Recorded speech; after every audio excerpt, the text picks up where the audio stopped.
Obrolan santuy. Gue gak tahu ya kapan terakhir kali pemerintah Indonesia tuh ngelihat peta hutan mungkin yang ada di Sumatera. Nggak cuma Sumatera sih, soalnya beberapa waktu ke belakang juga bencana serupa yang terjadi di Sumatera tuh terjadi di beberapa daerah juga, kayak di ada di Malang, terus di Bandung juga kejadian banjir bandang gitu. Kayak mungkin emang cuacanya makin ekstrim, tapi kan kalau misalkan hutan yang nggak terlalu di gimana gimanain harusnya nggak sebegitunya gitu dampaknya. Jadi kayaknya emang yang terjadi di bencana di Sumatera, di beberapa daerah yang kayak banjir dan longsor itu emang bukan fenomena alam sih, seharusnya itu hasil kerja manusia yang rakus ya. Kalau kita lihat juga terakhir uh, di waktu ini di tag beberapa hari kebelakangan tuh ada video menampilin hutan Sumatera yang digundulin, lihat gak? Betul. Iya, itu kayak parah banget sih. Ya, jadi kan bencana alam yang terjadi di kita, mungkin fokus ke Sumatera ya, karena memang terekspos di sana kurang lebih 2 minggu ya. 2 minggu sungai meluap, jalan putus, longsor dan lain sebagainya. Bahkan ada 13 ada puluhan kampung hilang ya, akibat sungai ya, yang dikatakan dalam artian itu bencana alam. Tapi penyebab utama sebenarnya bukan itu ya, karena bencana alam pun kayaknya nggak bakal sampai segitunya. Mungkin penyebabnya tadi mungkin udah di-spill sama Ebi ya, deforestasi hutan besar-besaran tadi, pengalih fungsi lahan hutan yang tadinya memang hutan itu sebagai penopang agar bencana alam ini dalam artian kayak banjir dan lain-lain itu tidak sedemikian parahnya ya, akibat hutan banyak dibabat dan dialih fungsikan ya, jadi seperti ini terjadi. Di sini tuh lucunya pemerintah tuh nggak tahu ya, sebenarnya mereka tuh asbun atau gimana gitu, selalu nyebutnya tuh karena curah hujan yang ekstrim gitu. Itu terus kayak mereka ini mah normal karena emang curah hujan yang ekstrim dengan segala begini bla bla bla segala macam. Kayak ya curah hujan emang ekstrim, tapi kan ya dilihat lagi itu hutannya udah botak, udah deforestasi, masih aja nyebutnya kayak gitu-gitu terus ya. Mana nggak ada empatinya banget. Harusnya emang kalau misalkan kita nyadarin, gak tau ya, bumi kan emang makin tahun tuh makin tua gitu. Kayak emang ulah kita juga sebenarnya, kayak apa namanya, polusi dan lain-lain itu kan bikin si bumi jadi lebih rentan lah. Nah, seharusnya tuh kalau misalkan kita udah nyadari si cuaca ini makin ekstrim gitu, harusnya hutan itu ya harus ditanemin gitu. Maksudnya kan dari gue inget banget SD gitu udah dipelajarin tuh fungsinya nanam hutan, si reboisasi kan. Terus juga deforestasi tuh minusnya apa, nanti bakalan kayak gimana. Nah, akar pohon itu fungsinya untuk apa, pohon-pohon lebat di hutan itu fungsinya untuk apa. Seharusnya orang-orang yang Sadar di atas itu sadar sih, harusnya. Iya, Aneh banget, nggak masuk akal gitu. Kayak yang dipikirin cuman keuntungan gitu dari hasil lo ngerusakin hutan. Emang iya bakalan dapat keuntungan, cuman efeknya kalau keuntungan doang tapi lu mati tenggelam ngapain? ya, kasarnya gini ya, kalau menurutku pribadi, dalam artian mungkin juga teman-teman sepakat ya, bencana alam yang terjadi di Sumatera ini bukan perkara yang terjadi karena dalam waktu dekat ya. Maksud aku ini udah terjadi karena spekulasi dari perbuatan-perbuatan yang udah lama. Nah, betul. Iya, aku pernah nonton kemarin beberapa waktu yang lalu di salah satu podcast yang lumayan terkenal. Ada data yang didapat bahwasanya hutan yang ada di Indonesia yang udah dibabat itu kurang lebih 120 kali lipat luasnya Singapura. Iya. Saking luasnya dalam artian hutan yang dibabat pemerintah ya, dalam artian untuk mencari keuntungan. Tapi sebenarnya sekarang siapa yang diuntungkan? Aku rasa yang diuntungkan ini bukan masyarakat ataupun bukan masyarakat Indonesia, tapi mungkin sebagian orang. Tapi yang merasakan dampak negatifnya mungkin orang-orang yang merasakan yang terkhusus di Sumatera dan lain sebagainya. Ini baru Sumatera nih, belum kita berbicara Kalimantan dan lain sebagainya ya. Mungkin pada intinya tadi yang disampaikan Ebi, kita udah belajar nih, kita boleh memanfaatkan hutan, tapi jangan lupa untuk memperbaiki ataupun mereboisasi dan lain sebagainya. Harus ngerti lah takarannya bahasanya. Nah, karena kan yang sebagai kita tahu ya, kita tuh belajar kalau hutan itu nyerap air banyak fungsinya tuh, ya kan. Apalagi kalau misalnya kita sering belajar tuh kayak mangrove, misalnya buat kegunaannya buat apa? Buat nahan tsunami. Nah, itu tuh jadi apa ya namanya?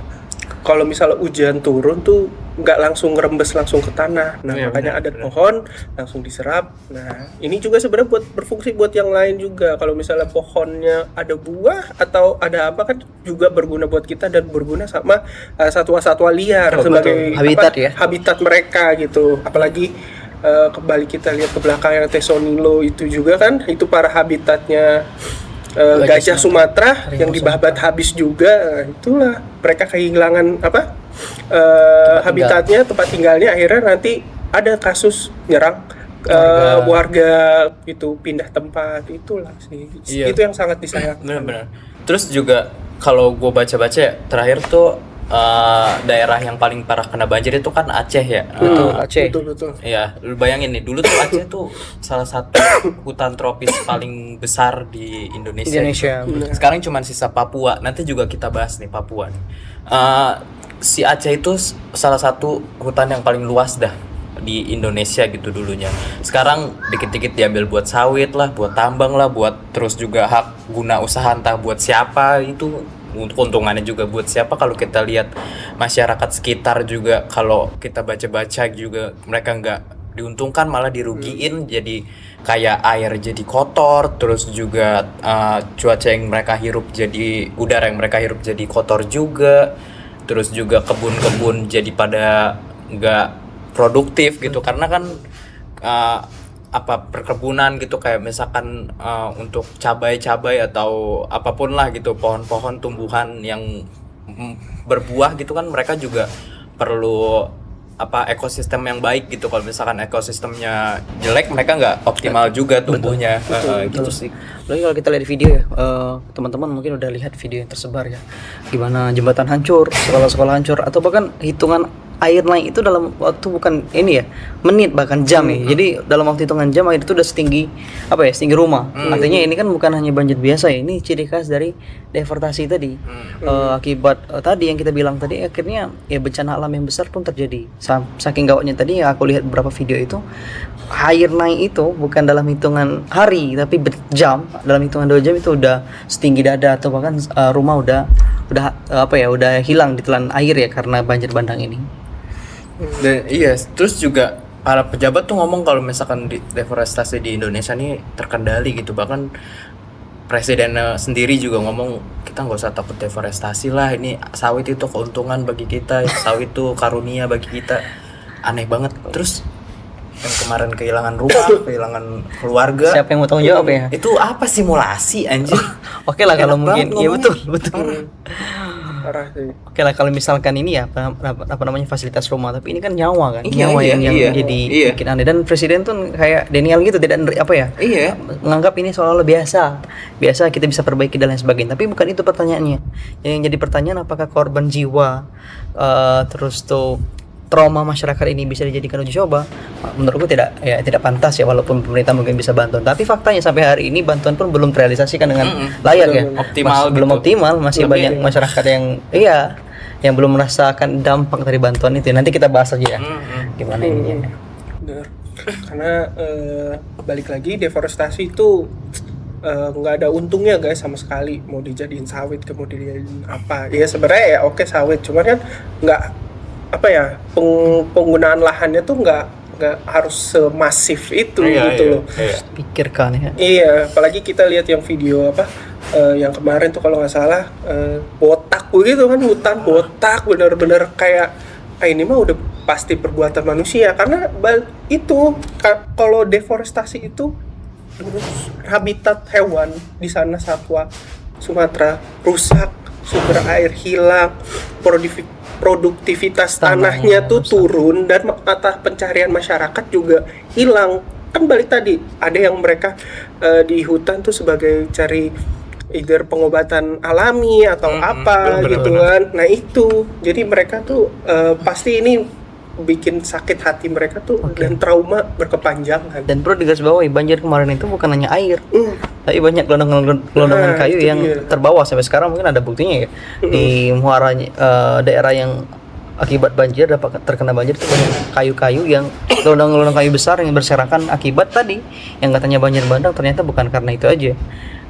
penggundulan lahan dan deforestasi itu nyata adanya kan. Jadi bukan hanya hal yang dikatakan oleh kita aja, tapi udah terbukti, itu alam membuktikan bahwasanya kami bukan hanya bencana alam tapi karena akibat manusia juga sih. Betul.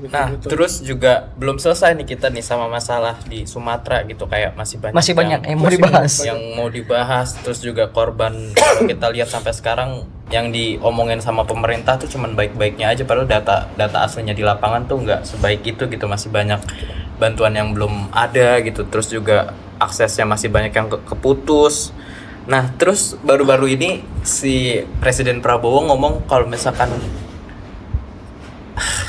parah banget, kayak mereka tuh baru melalui Kementerian Kehutanan baru aja nyegel dan mutusin izin untuk perusahaan yang ada di daerah Sumatera lah, kurang lebih katanya ada 1.000. Oke, gitu. Itu oke lah, baik lah, bagus. Cuman lo untuk mereboisasi lagi tuh butuh waktu yang gak sebentar. Betul. Terus juga mereka niat sekarang Sumatera ini belum selesai nih, masih berduka orang, kita semua tahu karena apa, dia mau ngelebarin ke Papua. Coba lu bayangin. For your information ya, kayak si Papua itu sekarang jadi hutan terakhir yang terluas Di Papua ya? Hutan tropis terakhir terluas yang ada di Asia Tenggara. Di situ hidup sekitar puluhan ribu aneka keragaman hayati lah. Itu banyak banget di sana. Kalau misalkan teman-teman mau tahu tuh, kurang lebih gue bacain ya, dari ada data nih 20.000 spesies tanaman ada di sana, 602 jenis burung, 125 mamalia dan 223 reptil. Berbagai macam keanekaragaman hayati lah pokoknya ada di hutan Papua. Dan sekarang mereka terancam bakalan dialihfungsikan hutannya menjadi kebun kelapa sawit, dan Sawit lagi sawit. Tidak belajar dari kesalahan. Kenapa? Kayak beneran kayak nggak belajar ke pemerintahan Indonesia tuh, kayak nggak belajar, padahal bahasanya kolot lah, maksudku menganggap dirinya selalu benar kan, apa yang diputuskan harus benar. Tapi ada lagi yang menarik Bi, menurut Bi, selain data-data tadi. Jadi yang perlu kita bahas juga sikap pemerintah terhadap bencana ini. Mungkin kita lihat ya beberapa waktu lalu ya, ada bagaimana sikap pemerintah yang dalam artian pertama yang paling viral, ada beberapa oknum menteri dan juga anggota-anggota dewan yang niatnya bantu tapi seolah-olah kayak memanfaatkan momentum itu untuk panjat sosial. Atau lagi yang kedua nih, yang paling viral nih, yang menurutku agak aneh sih, yang jatuhnya kita harus saling mendukung, saling bantu, malah saling menyindir anggota dewan ya, yang menyindir. Ada salah satu influencer ya masyarakat ya, Ferry Irwandi ya, yang bantu tapi malah disindir. Jadi maksudku ini cacat berpikir lah, yang harusnya diapresiasi tapi malah disindir, kayak lomba-lombaan gitu. Jadi maksudku ya bisa dikatain goblok ya kan. Dan terbaru mungkin teman-teman juga lihat ya, beberapa waktu lalu, 3 hari yang lalu, Prabowo datang ke kunjungan negara dan dia ngasih bantuan berapa triliun untuk nyumbang bantuan untuk hutan di Brazil. Itu menurutku aneh. Sumpah. Jadi maksudku akibat bencana alam deforestasi di Sumatera itu belum selesai loh. Padahal dia ada masalah sendiri di rumah, dia sibuk ngurusin masalah orang lain. Dan pokoknya ada masih banyak lagi. Nah, intinya aku bisa nyimpulin bahwasanya pemerintah ini niat empati dengan masyarakat. Tapi yang perlu kita apresiasi juga masyarakat sih menurutku. Masyarakat banyak yang udah, kita nggak usah peduli sama pemerintah. Ayo kita gerak, ayo kita bantu masyarakat ya. Ya mau tagar apa kan? Warga jaga warga itu paling viral banget, karena kan balik lagi. Kemarin kita tahu gitu bantuannya kayak seperti dipolitisasi gitu, ada bantuan dari presiden, padahal ya kan itu kan duit dari masyarakat juga sebenarnya, biar minimum gitu. Sedangkan yang kita tahu presiden ya harus bantu kalau rakyatnya kenapa-napa. Iya itu. Dan kalau yang lain nyumbangnya apa? Atas nama masyarakat, atas nama rakyat Indonesia. Mereka selalu bilang kita tuh cuman pendistributor aja gitu kan.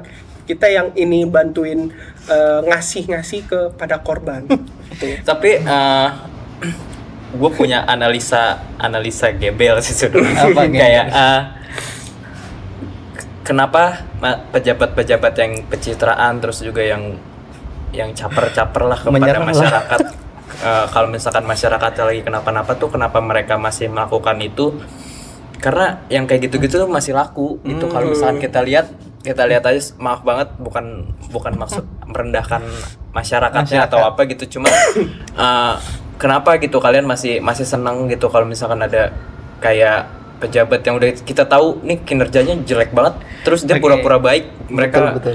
atau berkunjung ke daerah kalian, terus Ngasih kalian bantuan. masih excited, masih mau foto, ngapain itu, mereka malah makin Seneng, jadi. seneng mereka, Mereka makin malah dipuja. makin selanjutnya kerjaan buruk bodo amat, yang penting nanti gue berhadapan ke masyarakat, gue berusaha untuk baik, gue berusaha untuk baik di depan ya. Tapi iya, ngapain tapi sebenarnya menarik itu? juga Yan, maksudku kalau sekarang kita lihat masyarakatnya makin cerdas sih. Karena kalau kita lihat dari tahun ke tahun, baru tahun ini menurutku ya, yang dalam artian banyak pejabat itu langsung dikritik tuh, dikritik habis-habisan sama pemerintah. Jadi maksudku ya semoga lah pemerintah, masyarakat semakin cerdas, jadi nggak termakan lagi sama umpan-umpan bantuan sosial lah, terus tuh panjat sosial dan lain sebagainya. Jadi aku berharap masyarakat semakin cerdas dengan adanya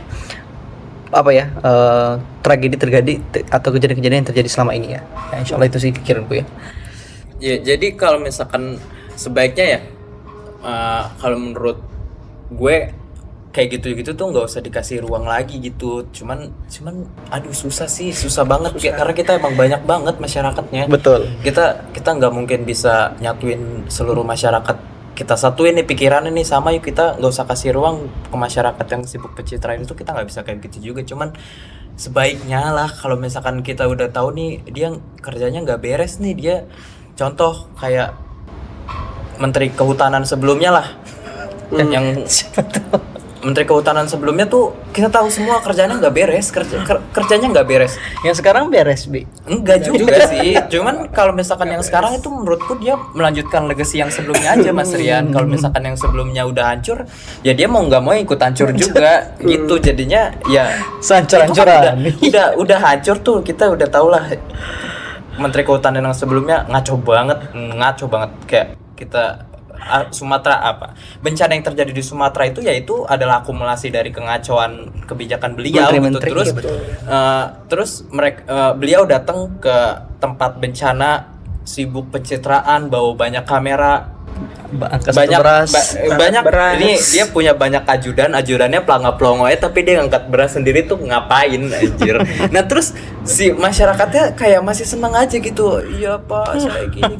Ya, jadi sekarang menarik juga, Bi, melihat jadi intensitas dan juga cakupan bencana yang terjadi di 3 provinsi, banyak yang hilang dan lain sebagainya. Yang jadi pertanyaan menarik, kenapa sampai sekarang itu belum ditetapkan sebagai status bencana nasional? Kalau misalkan bencana itu ditetapkan sebagai bencana nasional, jadi ada 3 hal. Tadi yang pertama, pemerintah harus menganggarkan khusus bantuan dalam jumlah besar ke daerah tersebut.